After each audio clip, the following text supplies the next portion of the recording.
actually factor all this in, I'm coming up with a CPI number that should be right about 2.3 to 2.5.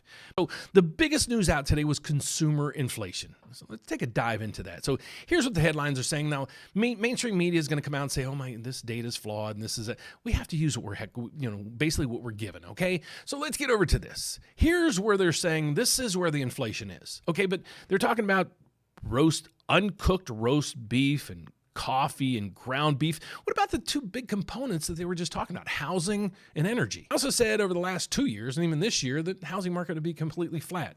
So recently I've been saying, okay, watch the inflation numbers. Don't be surprised if they come in a little bit better than expected.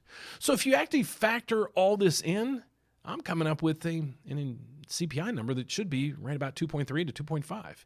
Might not seem like much, but if you have a factor right now at 2.7, coming in at 2.3 is right in the wheelhouse of where the Federal Reserve wants us to be.